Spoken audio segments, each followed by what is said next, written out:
Olá, começa agora o programa do Conselho Federal da Ordem dos Advogados do Brasil. Confira os destaques de hoje. Reconhecimento. Qualidade de gestão da OAB é indicada ao ISO 9001. Mobilização. Advogados vão ao Congresso contra a dispensa do profissional de advocacia na Justiça do Trabalho. Fortalecimento. Ordem dos Advogados do Brasil apoia lançamento da Frente Parlamentar da Gestão Pública. Aproximação. OAB convida presidente do Supremo para eventos sobre direitos humanos e defensores de presos políticos. E ainda, presidente nacional da OAB sai em defesa do exame de ordem no quadro Entrevista da Semana. Tudo isso e muito mais você confere a partir de agora, porque o programa está só começando.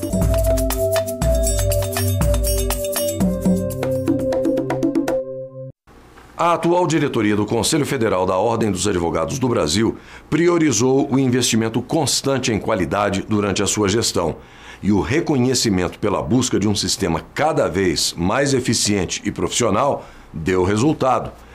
A qualidade de gestão da OAB foi reconhecida e indicada ao ISO 9001.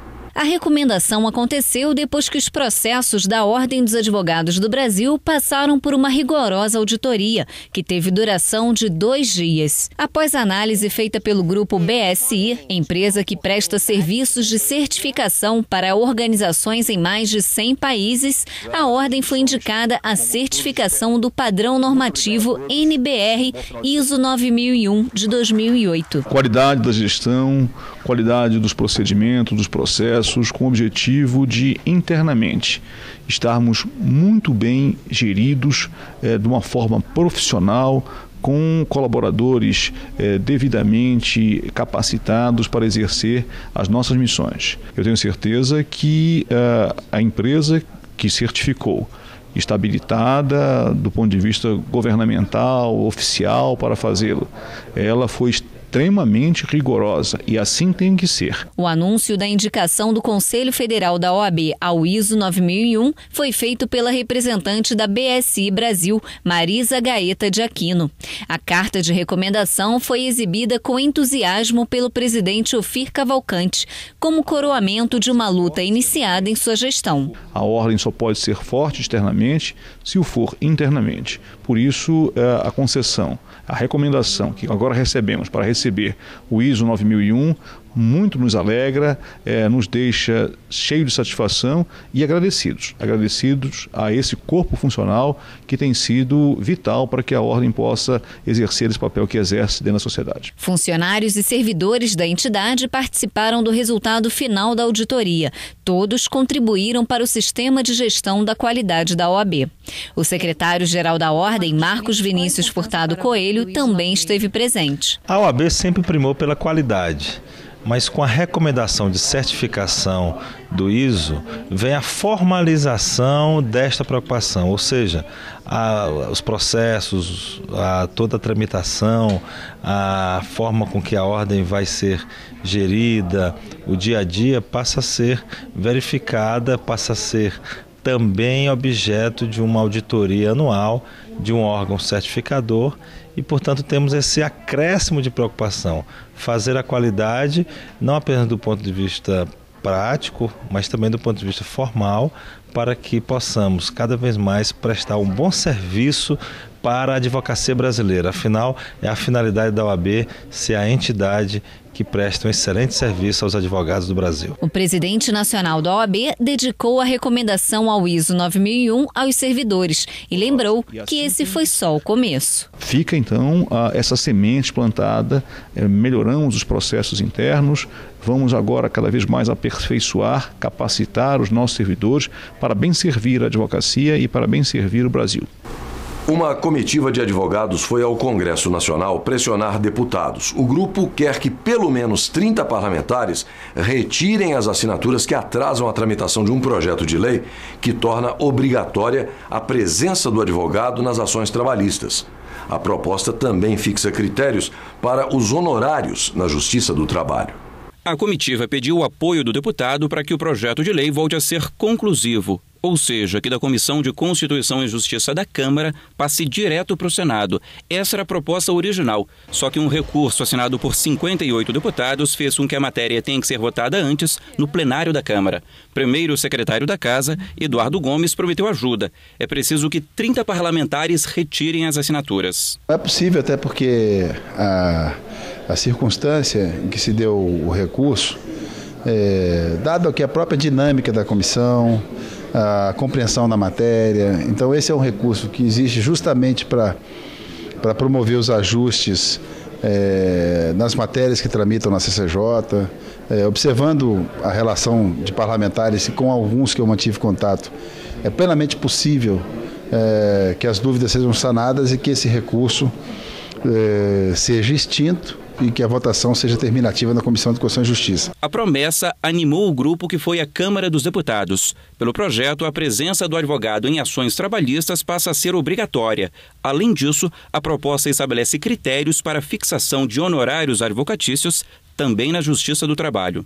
A matéria tem esse mérito, né? Ela dá, primeiro, a base de trabalho dos advogados trabalhistas a uma perspectiva de atuação plena do exercício da sua profissão, mas também para aquele que precisa recorrer aos serviços do advogado trabalhista, uma condição de igualdade, já que me parece incoerente a dispensa do profissional de direito quando a parte empregadora, via de regra, contrata os melhores advogados. As diretorias da Ordem dos Advogados do Brasil e da Associação Brasileira de Advogados Trabalhistas agora querem pressa. A comitiva foi ao Congresso no dia do advogado trabalhista e lembrou, se o recurso não tivesse sido aprovado, a proposta já estaria no Senado desde o fim do ano passado. Esse projeto é um projeto muito importante para a advocacia brasileira e para o cidadão brasileiro. O cliente da Justiça do Trabalho é o pobre. E o pobre vai buscar um crédito na Justiça do Trabalho. Um crédito que geralmente representa a sua alimentação, a sua vida, enfim, dedicada a uma empresa que muitas vezes não lhe paga. O advogado é contratado para isso, para defender aquele cliente. E ao ser vitorioso da ação, o cliente, o cidadão, ele tem que tirar do crédito que ele tinha os honorários do advogado. Portanto, o que a ordem defende? Para que haja esse equilíbrio, para que haja a restituição integral do crédito do trabalhador, é que o advogado receba os honorários da parte sucumbente, ou seja, da empresa que perdeu a ação, e o crédito do trabalhador seja respeitado integralmente. Também pode acontecer do direito do trabalhador não ser reconhecido. E aí o trabalhador teria que pagar também os honorários do advogado da empresa. Portanto, o que se quer é justiça social, é equilíbrio entre as partes dentro de um processo. Você vê a seguir, OAB apoia lançamento da Frente Parlamentar para o fortalecimento da gestão pública. E veja também, advocacias pública e privada prestigiam posse da nova diretoria da ANAP.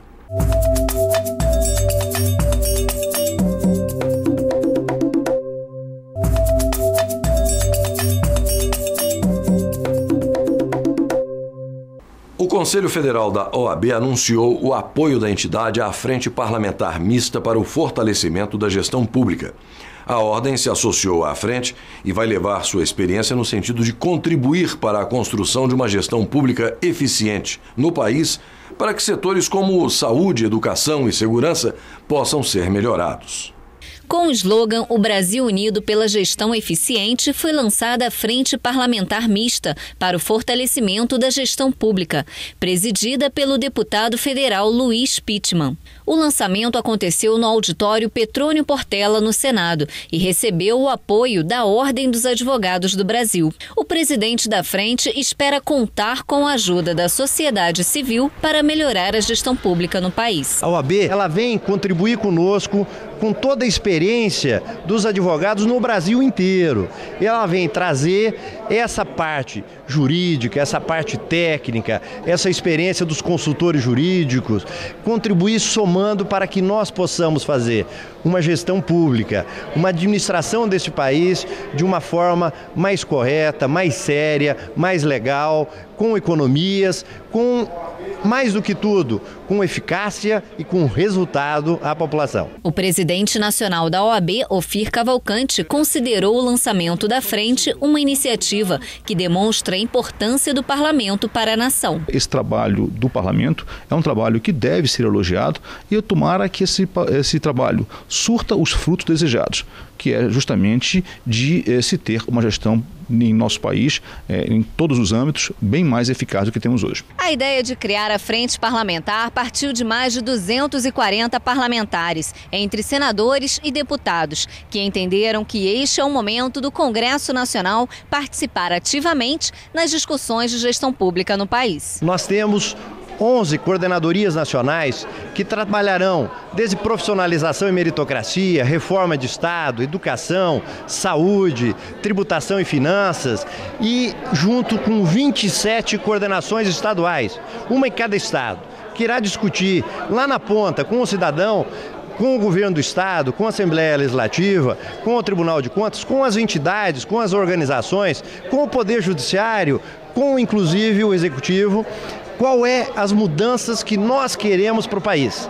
E essas mudanças serão transformadas em leis, vamos modernizar a gestão pública e vamos devolver ao contribuinte um valor agregado ao imposto que ele nos paga. Para o presidente Ofir, a gestão pública representa o calcanhar de Aquiles da administração pública. O grande problema que nós temos hoje, seja em nível de judiciário, de executivo e de legislativo, é a gestão ou a má gestão.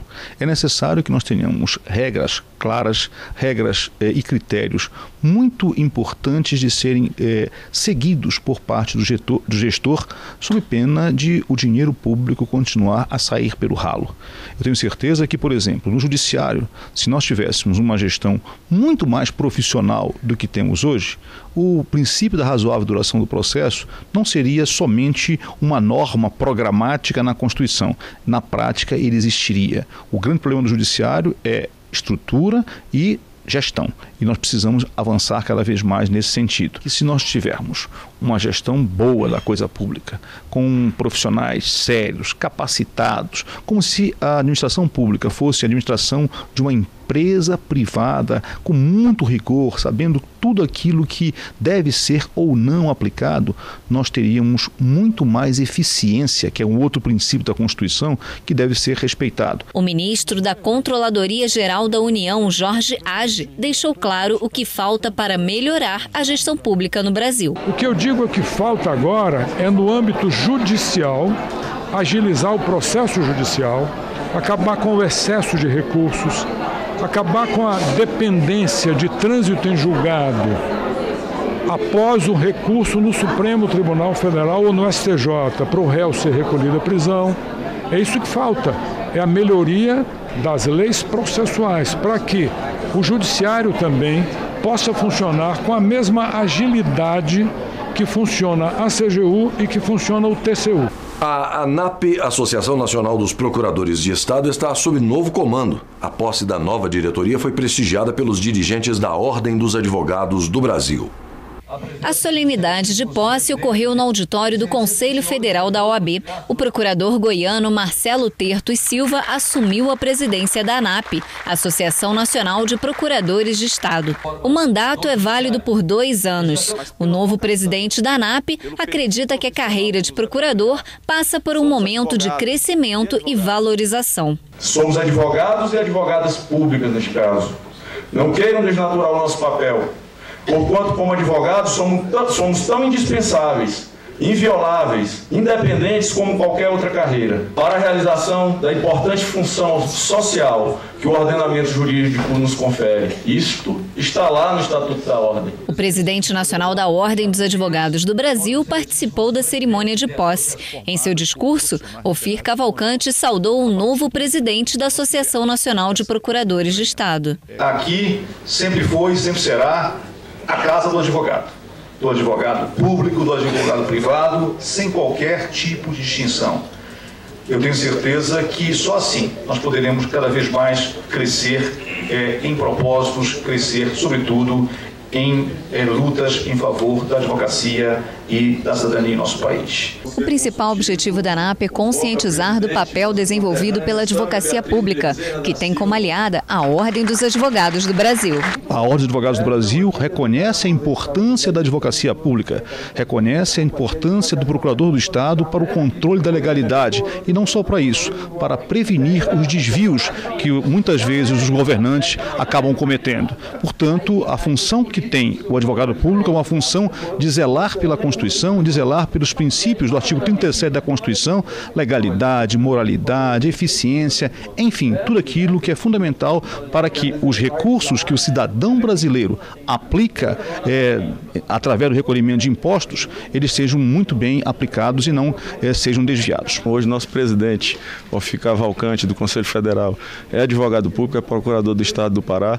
Isso demonstra que a advocacia pública ocupa espaço nesta casa, que é a entidade maior de representação de toda a advocacia. Marcelo Terto assumiu o lugar do ex-presidente da entidade, Juliano Docena.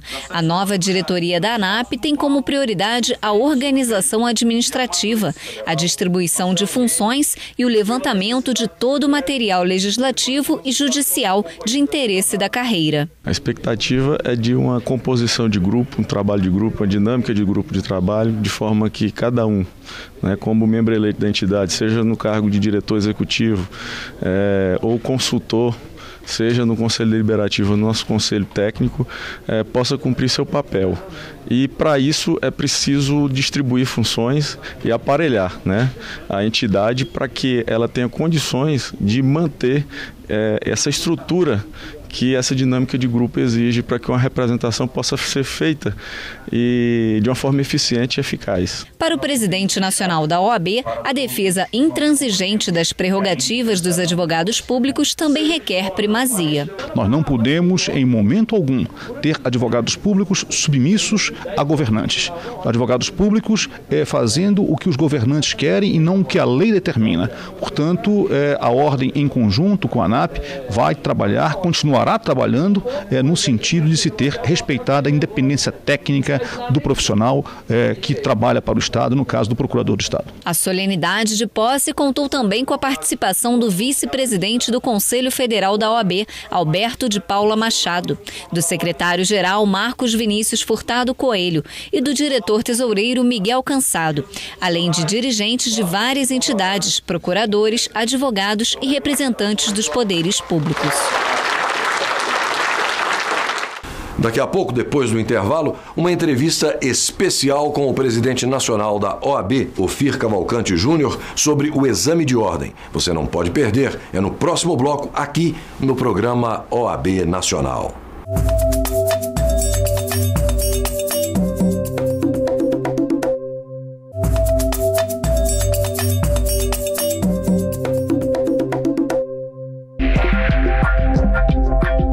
Olá.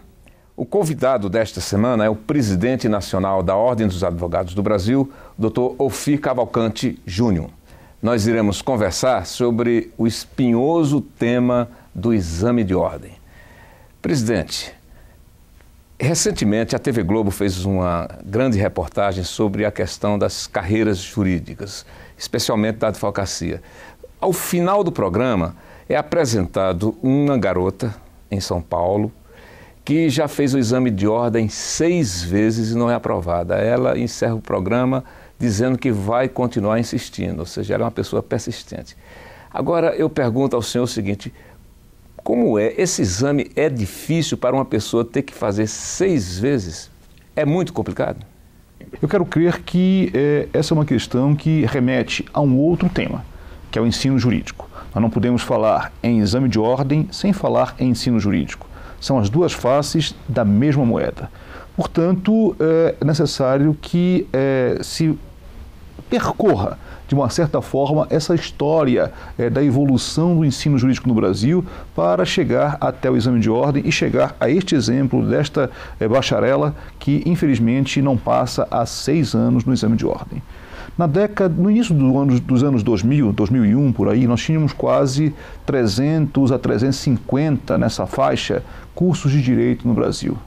De lá para cá, nós estamos com 1.259 cursos de direito no Brasil. É claro que essa proliferação desenfreada e às vezes até irresponsável de cursos de direito no Brasil, ela joga o ensino para baixo, a qualidade deste ensino para baixo. E por quê? Porque nós não temos mestres e doutores suficientes em nosso país para poder ter um ensino jurídico de qualidade. E por que a Ordem luta pelo ensino jurídico de qualidade para os cerca de 800 mil alunos entre o primeiro e o quinto ano? Luta por um exame de qualidade ou por uma profissão de qualidade para aqueles mais de 1,5 milhão de bacharéis que estão hoje no mercado sem poder trabalhar. Somos 750 mil advogados já inscritos na Ordem. A Ordem, se tivesse abertas as porteiras para nela ingressar, teria hoje mais de 2 milhões de advogados, o que seria bastante confortável, bastante expressivo do ponto de vista de uma arrecadação para a nossa entidade, que não vive de subvenções do Estado, vive apenas daquilo que o advogado arrecada, que ele contribui anualmente. E nós estamos hoje vivendo uma situação em que o exame de ordem chega a ser questionado justamente por conta disso. E é por isso que precisamos falar ensino jurídico e exame de ordem.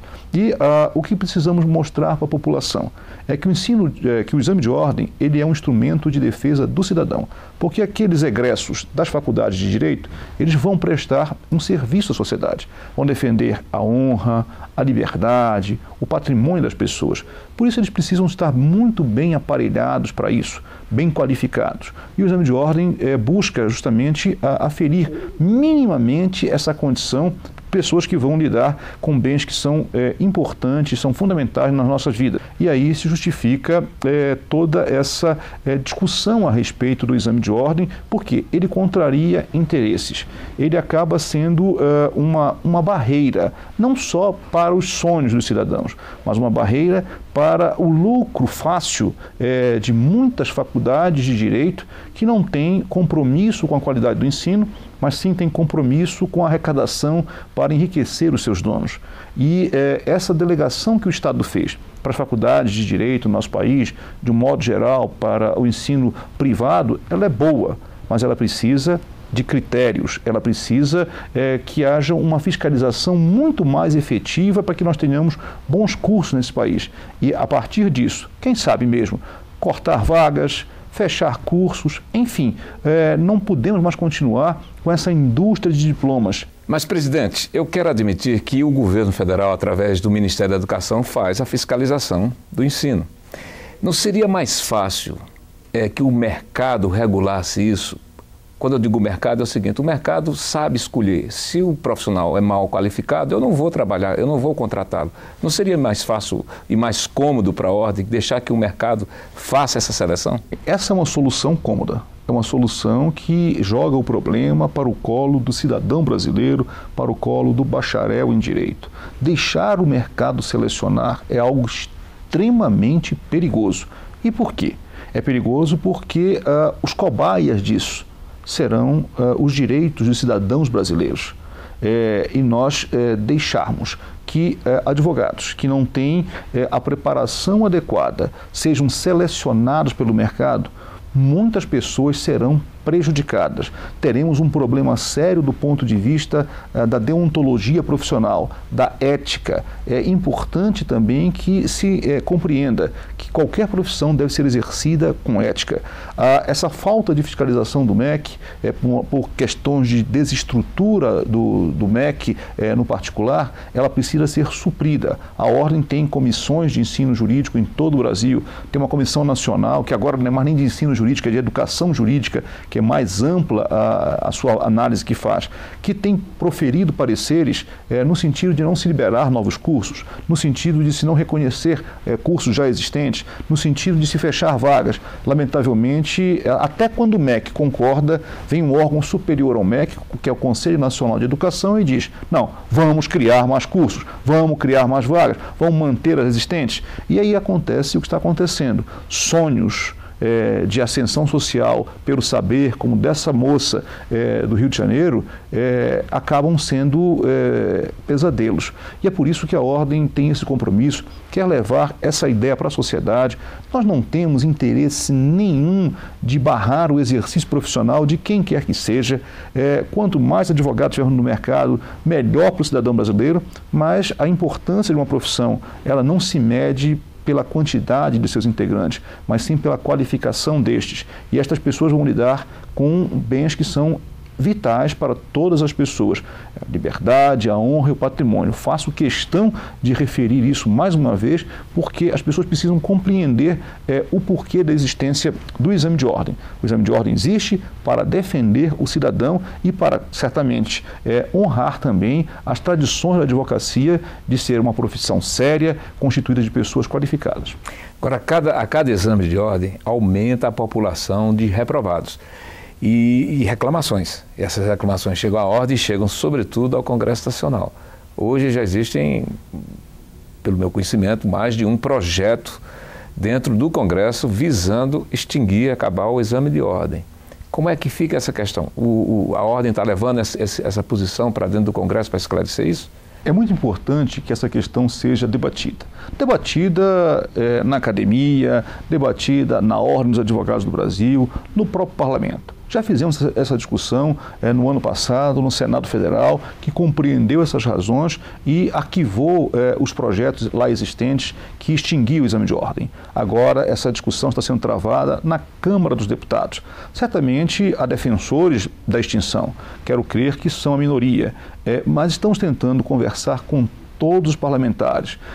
Temos a promessa do presidente da CCJ, o Ricardo Bezoin, deputado Ricardo Bezoin, no sentido de se fazer uma audiência pública para debater essa questão abertamente, mais uma vez levando os números para a sociedade, mostrando a importância do ensino jurídico em nosso país. Olha, a Ordem, ela concedeu uma recomendação, um selo de qualidade nesse universo de 1.259 faculdades, para apenas 89 faculdades. Isso demonstra que o grau de excelência que se quer, que não é tão alto assim, mas que é um grau importante, ele não está sendo atingido. É necessário que haja maior empenho, maior envolvimento, e estamos tentando mostrar também para a própria academia, para as universidades, a importância que elas têm, a importância de fazer um curso muito bem qualificado, de preparar, formar e informar os futuros profissionais do direito, que não serão só da advocacia, serão da advocacia, do Ministério Público, da Justiça, as carreiras jurídicas de um modo geral. Portanto, nós não podemos falar em exame de ordem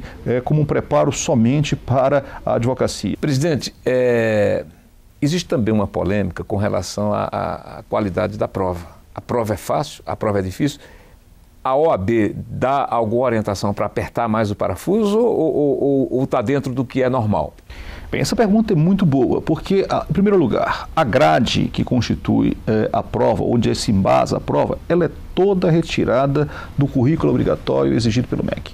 Não há qualquer tipo de inovação, lamentavelmente, a não ser em relação ao próprio Estatuto da OAB e a relação aos direitos humanos.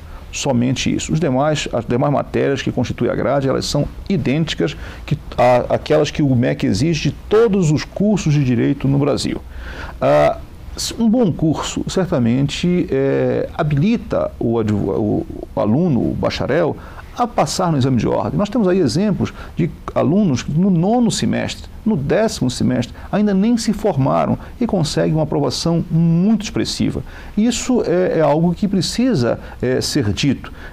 Não há, na verdade, na prova, qualquer intenção de pegadinhas, de exercer qualquer tipo de controle apertando. Não, não é isso. O que se quer é uma prova que tenha uma certa razoabilidade em termos de exigências de conhecimentos, a fim de que se possa mensurar se aquele profissional, se aquele futuro profissional está habilitado para ingressar no mercado de trabalho. É essa a preocupação da Ordem. Nós não fazemos prova apertando mais, apertando menos, não. Procuramos um equilíbrio, uma calibragem que me parece ser a adequada. questões fáceis existem, elas são quase a metade da prova, as demais, a outra metade é constituída de questões de nível médio ou de dificuldade média e questões de dificuldade superior. Portanto, aqueles que não conseguem ser aprovados é porque, infelizmente, não fizeram um bom curso. Infelizmente, não se prepararam e, lamentavelmente, as faculdades de Direito estão fazendo algo que não poderiam fazer. Além de prometer aquilo que não podem cumprir, durante o curso elas não reprovam.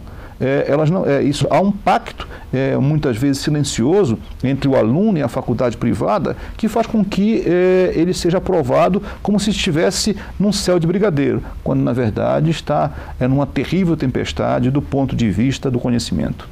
Em outras palavras, prometem sonhos e entregam pesadelo. Presidente, muito obrigado pela sua entrevista. Eu quero agradecer mais uma vez, dizer que o compromisso da Ordem dos Advogados do Brasil, Bartô, é com a qualidade do ensino, é com a defesa do cidadão brasileiro. O advogado brasileiro, ele precisa estar muito bem defendido. O Estado tem uma promotoria, um Ministério Público muito bem preparado a acusar. Tem um juiz muito bem preparado a julgar. E a defesa não pode ficar debaixo ou abaixo dessa relação. Tem que haver a paridade, tem que haver o equilíbrio. E o advogado representa isso. É por isso que a Ordem persegue cada vez mais. E não só isso. Para os advogados já formados, ela também investe na qualificação.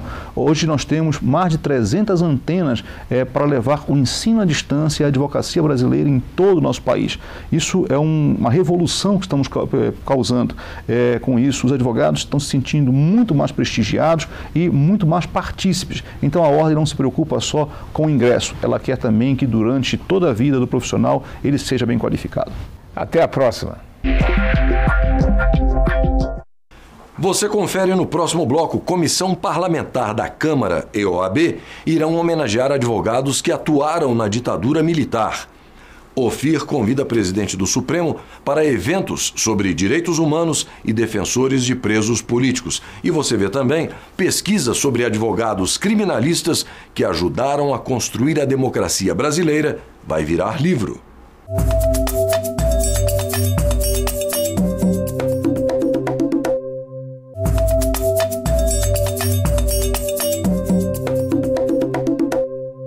A Ordem dos Advogados do Brasil e a Câmara dos Deputados irão promover um ato público solene em homenagem aos advogados que defenderam presos e perseguidos políticos da ditadura militar.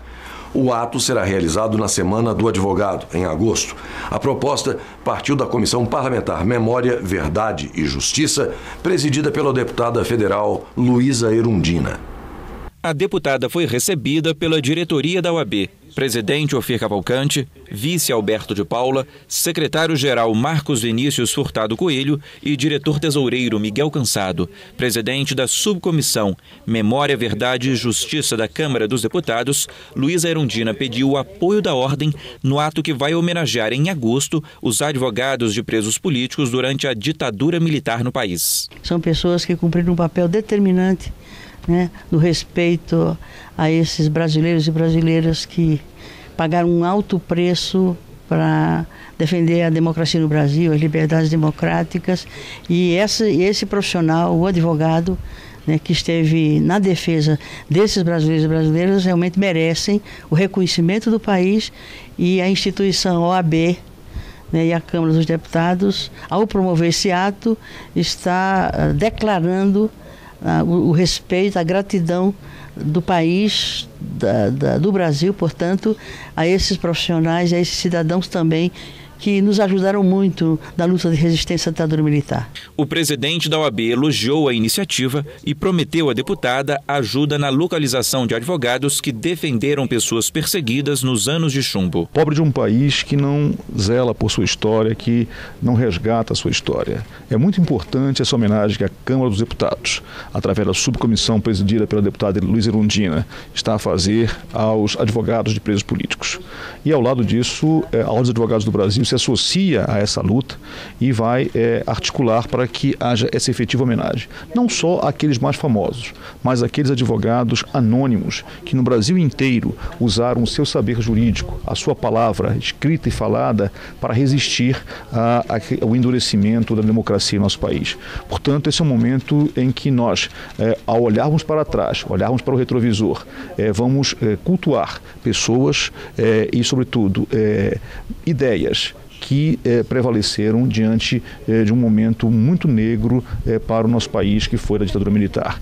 Eu tenho certeza que a Câmara acerta mais uma vez e a Ordem dos Advogados do Brasil se associa a esse grande empreendimento para homenagear os advogados brasileiros. E o presidente nacional da Ordem esteve convidando pessoalmente o presidente do Supremo Tribunal Federal, ministro Aires Brito, para participar de 2 eventos que vão ser promovidos pela OAB em prol dos direitos humanos, da liberdade e da justiça. Na visita ao presidente do Supremo, o ministro Aires Brito, o presidente nacional da OAB esteve acompanhado pela deputada Luísa Erundina, que preside a subcomissão Memória, Verdade e Justiça da Câmara. Os dois foram convidar o ministro para participar da homenagem que será feita aos advogados de presos e perseguidos políticos durante a ditadura militar. Vamos trazer hoje ao ministro a importância de se homenagear os defensores de presos políticos, os advogados que trabalharam nessa defesa, dentro de um resgate do povo brasileiro, da sua memória, da sua história. Portanto, isso é algo que é muito significativo para todos nós. O segundo convite foi para que o presidente da Suprema Corte faça a palestra de encerramento da Conferência Internacional de Direitos Humanos. A conferência vai ser realizada pelo Conselho Federal da OAB de 15 a 17 de agosto em Vitória, no Espírito Santo. Para Ofir Cavalcante, ambos os convites feitos ao presidente do STF têm uma razão de ser: a luta marcante em prol dos direitos humanos, da liberdade e da justiça. É sempre muito importante para a advocacia brasileira ter um relacionamento estreito com o Supremo Tribunal Federal e que tem à frente hoje o ministro Carlos Aires Brito. Eu tenho certeza que esse relacionamento ele se aprofunda cada vez mais no sentido de defender projetos importantes para a sociedade brasileira. E a homenagem aos advogados criminalistas para resgatar a memória histórica do país referente à ditadura militar vai ganhar mais um capítulo. Um livro irá contar a trajetória desses profissionais do direito que ajudaram a construir a democracia brasileira.